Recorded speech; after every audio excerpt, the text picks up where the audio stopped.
May I come in, sir? Yes, please come. Good afternoon, sir. Good afternoon, sir. Good afternoon. Please take your seat, Mr. Gupta. Thank you, sir. I find, DAF an interesting entry. Data science intern Yes, sir. and virtual internship. Yes. What exactly is meant by that? Sir, since it was during COVID years, so we were not permitted to travel to Bangalore to work on site. So I was working remotely from my home only. It was a work from home setup. So it was officially called virtual internship by the company. So I wrote it like that. Can you define civil service? Accepted definition of civil service.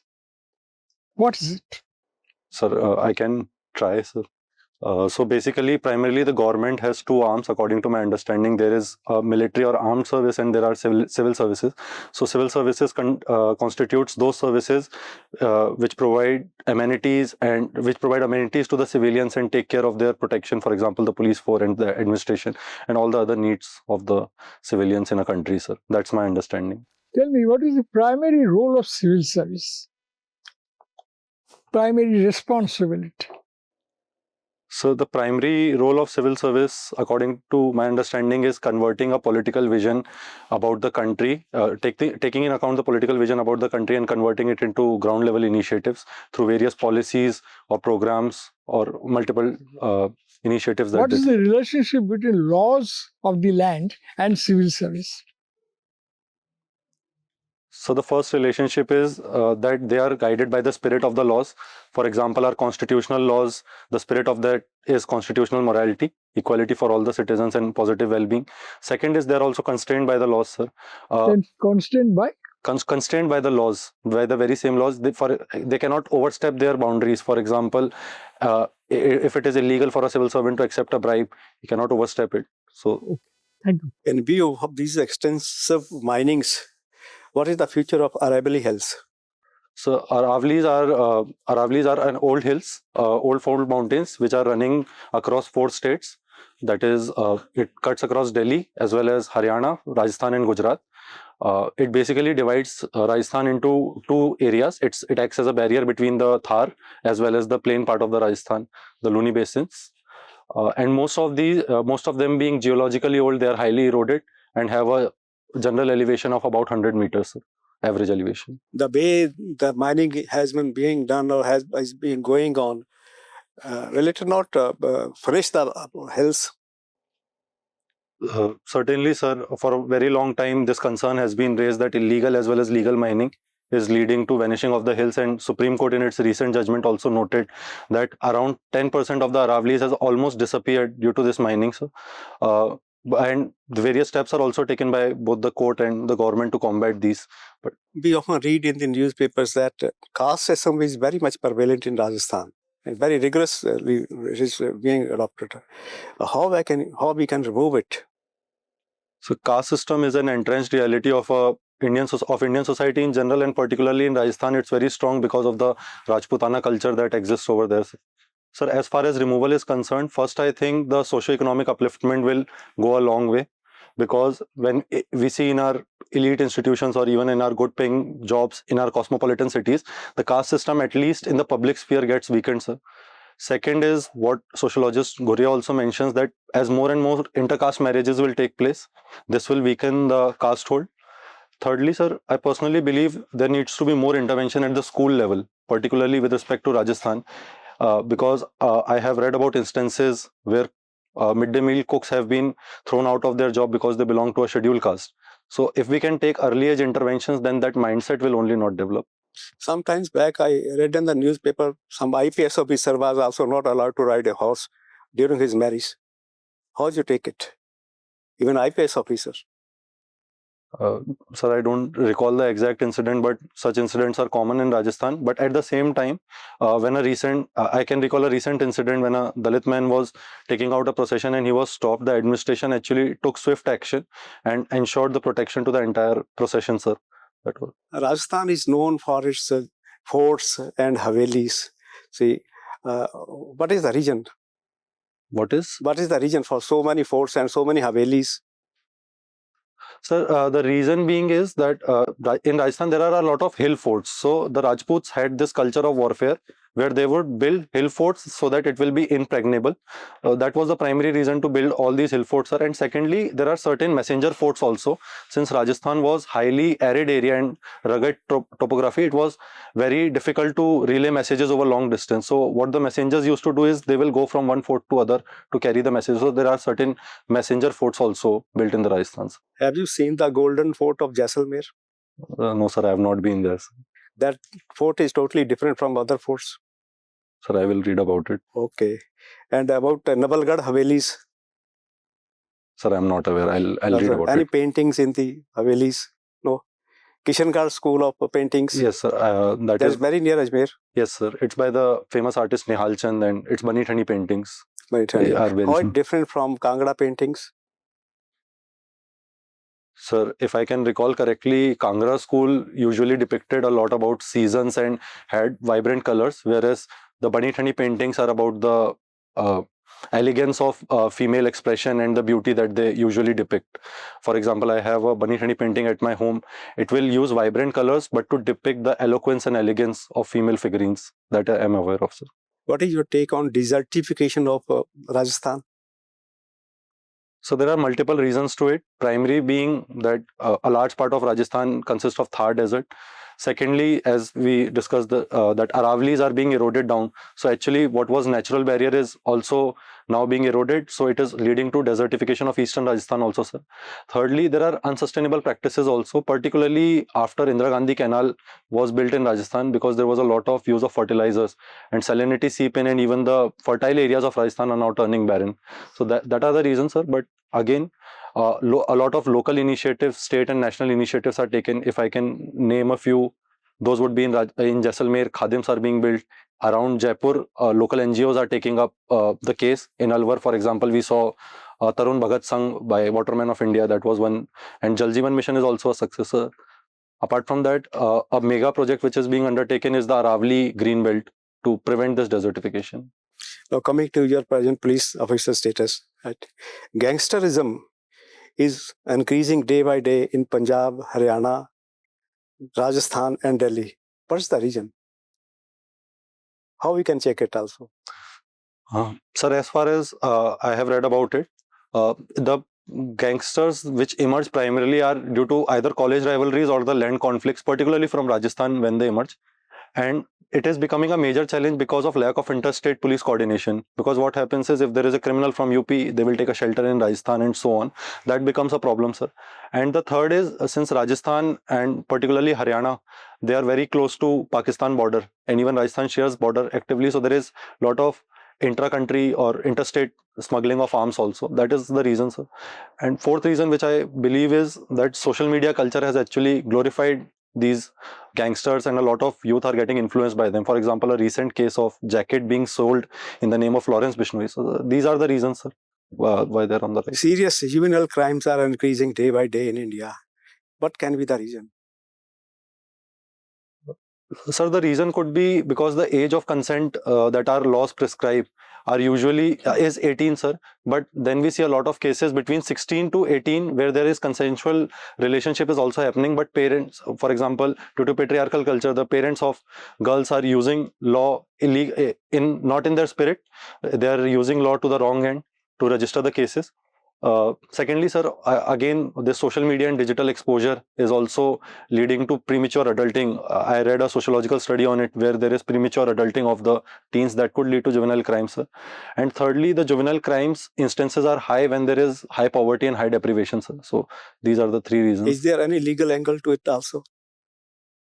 So the legal angle could be that there are very strict laws with respect to POCSO Act.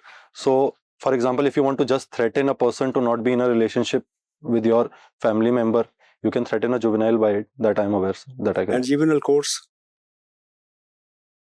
So I am not sure of how they function. I'll read about it. No. Mohit, I'll just take you back to civil service. Recently, the government brought in a mission called Mission Karma Yogi. Have you heard of this? Yes, sir. And in fact, if you see, this Mission Karma Yogi is to reform the civil service. And one of the important pillar of this Mission Karma Yogi is to adopt what is called as rule-based to what is called as role-based. the government wanted to transform from what is called as rule-based civil service to role-based civil service. Now, what is your understanding of this rule-based to role-based civil service? Sir, I think the idea of rule-based civil services comes from the iron cage of rationality that we talk about with respect to Weberian bureaucracy, the model which we adopted because there is a lot of red tapeism, there is delay in implementing the procedure, and where the procedure itself becomes the punishment. So that is the idea of rule-based civil services, and that has been criticism for Indian bureaucracy as well. What government is trying to do is they are trying to assign role to the civil servants. The role has been defined in multiple domains. Firstly, they will act as collaborators, they will act as facilitators between the public as well as the industry and various arms of the government. Secondly, they will act as innovators, so that is another role that is assigned to them. The idea behind that is that civil services should not be an impediment to the development, but rather a proactive facilitator. So that is my understanding. Well, do you think that the role-based civil service will take us to a different era? Because right now, if you see, the civil service is giving a lot of importance to the generalist. Do you think that the role-based civil service will be an era of the specialist? Sir, I think it will be a balance of both, because we see, for example, there is a perception that Indian administrative service officials are usually generalists. But then we see now the government of India, what they are doing is when they promote them to joint secretary level or above, they are usually required to be specialist in a particular field and they are attached to that. But the other services, for example, my own service, Indian Police Service, we are required to get specialization in particular domain of governance. So we will require generalists to coordinate the many arms of the government, but at the same time, the majority will get specialists only because that's the demand of the time. If I can take a small example, sir, we would not want a generalist sitting and deciding on a trade agreement. We would want a specialist for that. So I think. So when the government itself is moving towards the generalist, from the generalist to the specialist, and we are already in a specialist role, what motivates you to further go for a generalist? Your first preference is IAS. So what do you think is the advantage of moving from a specialist to a generalist? And what extra do you think you can do when you get from, say, IPS to IAS? Sir, the motivation to move to IAS is primarily because even if I become a specialist, I will have a diversity of roles to choose from. As a police officer, obviously I'll be involved in, and I take pride in donning the uniform, sir, but I'll be involved in specialist role in law and order or either cyber forensics or traffic management or the sorts, sir. But as a IAS, for example, even in a district, I'll be taking part in health activities also, education initiatives also, various government initiatives related to water supply, food supply, multiple initiatives. And then I can take a call on which area might suit my both abilities and interest. That is my understanding, sir. And what extra I would bring to the table is, sir, I think my technical background and my aptitude to adapt to the technical architecture. Even at the government level, we are promoting it in the form of India Stack and digital architecture. I think, sir, I'll be able to better comprehend it. I'll be able to better apply my skills and get up to date with it, sir. In your own assessment, you will be better as an IPS officer or as an IAS officer? It is your own assessment. Sir, I am striving in this attempt to become an IAS officer, sir, but I think I'll put my heart equally in both the services. You'll have to choose one. I know that you're going to give your best. That goes without saying. You have to give your best irrespective of the service. But which one do you think you'll become a better person? Probably you'll be better serving the society. Sir, if I have to choose one, I'll choose IAS simply because I'll be able to use my technical skills and my aptitude much beyond the domain of just policing and investigation, sir. So there is no scope for application of the technical skills in Indian Police Service? Sir, there is scope, sir, but what my understanding is, especially after going to foundation course, I realized that yes, you are able to apply your technical skills, you are able to apply your aptitude, but when it comes to policy level, sir, I don't know if it's fortunate or unfortunate. It's always the IAS who is taking the lead, sir. So I'll just one last question, Mohit. It is also your hobby that you look into a lot of social issues. Where do you usually follow these social issues? Do you have any specific web pages or? Sir, it's across multiple domains, sir. For example, on YouTube there are multiple channels I follow. Then there are certain blogs also. Former bureaucrat of Punjab, he also writes. Can you tell me one social issue that affected you the most in the recent past? Sir, yesterday I watched Homebound, India's official entry to the Oscars, sir. And I loved how they analyzed the intersectionality in our society, how caste, patriarchy, class, and communalism comes to the fore. And it really affected me, sir, simply because I was reminded of all the privileges I had growing up, which I think 70% of the youth of this country does not have till date. So that affected me, sir. Thank you. Thank you. Thank you, sir. Mohit. What is the meaning of Mohit? Sir, it means to be attracted, sir. Like you're Mohit To to get something. attracted or to be or to attract the other part? Sir, Mohit is basically, if I use it in Hindi, I'll say कि वो उस पे मोहित है, मतलब वो उससे attracted है. वो इससे मोहित हो गया जी सर. और वो इतना सुंदर है जी कि हम उस पे मोहित हो गए. जी sir. So it's attraction, sir. It's the root is attraction. So you are not attracted by the IPS. No, sir. I am attracted. You are the topper of the batch of the foundation course. So don't you think that you already are slightly above the so-called IAS? Because IAS were also there. Yes, sir. It was an inter-service sort of foundation course. I think all the services are again there back. Yes, sir. 700 people are. So you have been the topper there. Yes. And there it proves that you are a capable person. Why can't you be a person which really can bring the sort of that confidence generation in the IPS that yes, we are also, if not equal, above the... Sir, I do, as I said, sir, I have immense pride in wearing the uniform. Are you dissatisfied with IPS?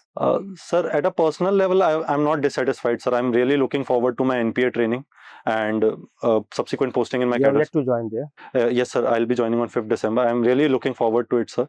But, sir, one personal reason was that when I was selected into IPS, I was 23 and it was my first attempt. And I felt like I had some potential in me to give more to this exam, sir. So that's why I came back. But irrespective, sir, IAS, IPS, I don't think any service is above or below. You are supposed to be servant. Yes, sir. Not supposed to be the masters. Yes. So as a servant, we have to serve. Yes. It's a civil service officers or basically we are civil servant. How will you, out of the two, one you have to choose? So to the public, I'll be a civil servant, sir. To my staff and department, I'll be an officer, sir. So you want both? Yes, sir. Now, there is so much of Naxalism in the country. It's a failure of the governance. The governance include all the, of course, political masters, you can blame. No. It's basically we are the one who are governing at the ground root level. The people are dissatisfied with us. We are not killing with the bullets the enemies, the outsiders, the foreigners, the infiltrators. We are killing our own people. Is Naxalism shows that we have failed even to govern our own people? Sir, I think Naxalism arose primarily in 60s, 70s, late 60s, 70s, and India was still on the path of development then, sir. Obviously, we recently became independent, and it was the scale and scope that we deal with in India. It was not possible to develop all the regions uniformly. There were grievances of the people, particularly related to Jal, Jangal, and Zameen, and when they had an influence of an extremist ideology and the leaders, they were influenced by it. But then again, the success, even the recent successes that we achieved. Now you are cabinet secretary. Now your mandate is simple. Within 6 months, Naxalism should be out. What will be your options? Kill them? Move them out of the area? Or hand over to the army? Apart from these three, anyone which you can suggest? Sir, I'll not take the army route, but I'll use the combination of two and other initiative. My first initiative would be to give a clear and stern declaration that anyone related to Naxals will be tried with respect to due process of the law, and that might involve something innovative. Sir, innovation, what I can think of is, but it has already been adopted by our armed forces, is the use of drones and night vision screening. Why can't your public sector be shifted there, established there, give employment to the people there? Why you are taking the land in an area where already their population is there, everything is good, and still you are taking the land and giving to the public sector undertaking and the companies. Yes, sir. That was one of the major grievances, particularly in the Chhattisgarh belt, where there was a lot of mining by public sector units, sir. But then again, the grievances were related to who does really benefit from PSUs being established there. Is it the people of the area or Naturally, sir? But they were you are not to shift the people out. You have to see that the people, yes, they are the son of the soil. yes, sir. So respect that. And what is the difference between urban and the rural? How do you define? What is the definition in our actual system? Sir, I can recall 1 or 2 points. It's from the officials. How does census identifies? Firstly, 75% of the population should be engaged in non-agricultural area. Then there is a criteria related to population density also. I would have to go and look at it, sir. There are two. Lot of you are an engineer, cyber fraud. Money goes into some account in the cyber fraud also. Don't you think that account cannot be opened without the connivance of the banks? Here the RBI is failing, our monetary system is failing, how banks are failing, and the police is failing. Sir, it's a mix of both, sir. RBI over the years have made guidelines stronger, but again, as we saw that there are multiple cooperative banks as well as smaller banks which usually operate within this criminal nexus to open. Give me a technical answer. So what a technically trained Total technological answer. a Not technical, a technological answer. Sir, what criminal do is they usually use fake Aadhaar cards as well as they use multiple fake identities. Agreed, but how the account can be opened? Somewhere in some account the money is going. Sir, I can think of one way for how these new banks operate only in digital space. You don't require a physical verification with them. So once you open a mule account, for example, once you open a fraud account, you just need a holder account for, let's say, maybe a minute or two to keep the fraud money, and then you can branch it out to different account by online. Suspend the branch manager, imprison him. There should be deterrence. Sir, but it is not able, for example, if a technically trained criminal is using fake Aadhaar cards as well as fake online credentials, what would happen is it would not be, the system or the digital architecture would not be able to weed out which is correct beneficiary and which is wrong. While we are doing with financial expansion, this also, the issue also comes into Such factor. a great thing you can do as a police officer, not as an IAS officer. Definitely, sir. But now suppose tomorrow Elon Musk, everything goes up air, wireless. How will you be able to see that your welfare of the people are protected? When the servers are not in your country, you can do nothing. Yes. But we have allowed. Is it correct? Sir, we are pushing for both, sir. For example, the recent DPDP Act also says that there needs to be data localization, and particularly our data could not be stored in the servers of the enemy country. There are blacklisted countries which the government will release the list of. And secondly, sir, even if the servers are located outside, from what I understand is C3I at IIT Kanpur, it's working to actually decrypt the signals which we think can be harmful for national security. A simple example of it could be if there are signals emanating across the border from Pakistan, if we can somehow trace those signals and decrypt them, so that could be helpful, sir. But when the government is even supporting the idea of Starlink, establishing the servers outside, it is also bringing in a regulatory mechanism that will ensure the national interest. Have you been able to put that mechanism that the servers are to be within the country so far? What is the status? Sir, if I remember correctly, in 2022, there Tell was... me the exact in the data privacy bill. Yes. What is the status? Sir, initially what the draft proposed in 2023 was for complete data localization due to data sovereignty, but now the provision is that you cannot place the server. In general, there is a whitelist, but you cannot place the server in certain blacklisted countries. The government is yet to release the list of these blacklisted countries, sir. So we do not have the backbone and the courage to say so in plain words. That's why the Trump says don't purchase oil, and we stopped purchasing oil from the Russia. Is it a correct policy? Sir, India has consistently maintained the stance that the national interest will always come first, and even when there were multiple. Has USA offered the oil at the same price? So they have offered gas, sir, and as far as I remember, Reliance Industries has started ordering its first tranche of gas from the US, sir, natural gas. On the one side is your Operation Sindoor, another side is submitting to the dictates of Trump. Is India foreign policy is correct or needs some improvement?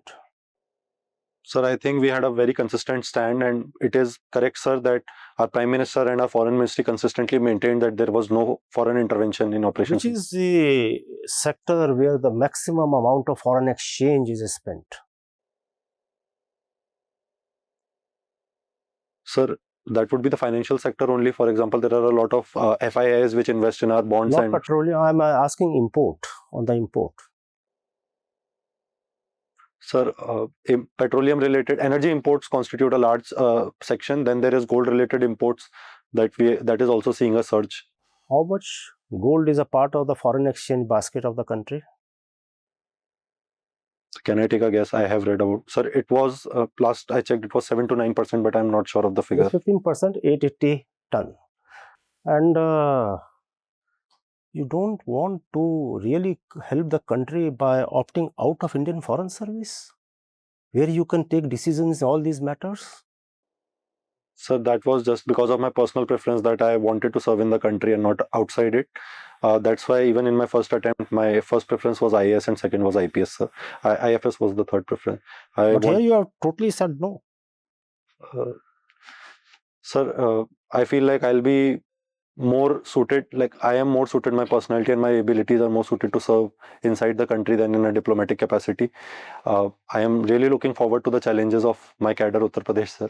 So I thought I'll be more suited. Thank you. Thank you, sir. You see, in the Western media, Pakistan is often seen as a failed state.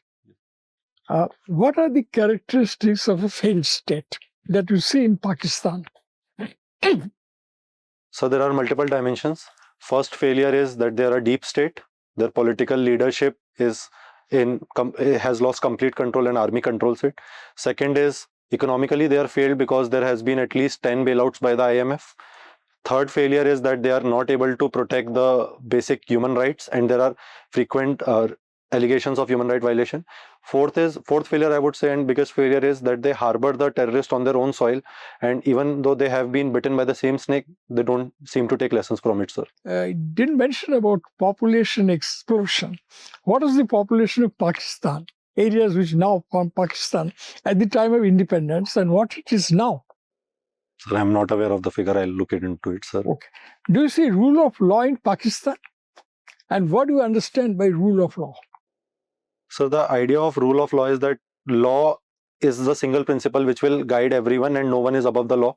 But in Pakistan, sir, we see rule by law. For example, the recent 27th Amendment made their army chief as the chief marshal for life. So whatever person comes to power, amend the law to his or her own convenience. So it's rule by law, sir. Are there groups of people who are below the law in Pakistan? And how do you define this situation? Sir, I think firstly the general population of Pakistan is below the law, those who are not elite because they are not able to have good economic growth and basic human standards of living. Second, below the law would be the minorities, for example, the Ahmadiyyas and the areas, the separatist areas of... Only Ahmadiyyas? How about others? So there are multiple sections also. For example, there are multiple reports of violence against Hindus as well as other persecuted minorities. And there is a separatist area also. I'm forgetting. What's the population of Pakistan now? Sir, I'm not aware of the figure. I'll see. What is the per capita income of Pakistan? Sir, I'm not aware. I'll look into the figure. I know their economy is around 400 billion, but I'm not sure what's the... What is the per capita income of Bangladesh? Sir, if I recall correctly, the figure of 2022 was around $18,000. How many thousands? $18,000, sir, if I'm not... 80,000. 1/8. Okay. So I'll look into it. Tell me, what is sixth schedule of the Constitution? And why was it put across? So sixth schedule of the Constitution gives special status to certain areas so that they are able to protect their territorial rights. For example, the states of Assam, Meghalaya, Tripura and Mizoram are covered under the sixth schedule. There are various rights which are given to them, which are both executive as well as legislative rights. For Okay, what example, are these legislative rights? so the legislative rights could be that any law made by the parliament can be modified by the governor before their application over there. Secondly, the autonomous district council that are formed over there, or autonomous regional council which are formed over there, they have the power to form their own laws, and any law which is in contravention to their culture and traditions, that law will be null and void. Fourthly, with respect to the mining, there are certain exemptions for them. The royalties which are decided legally by MMDR are not applicable there, sir. What do you know or what do you think of the current situation in Manipur?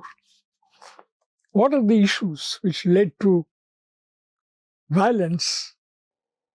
So there were multiple issues. The underlying current of Kuki, Methi and ethnic conflict was always there, because political resolution of the conflict was not there, and there was geographical separation between Kuki and Methis.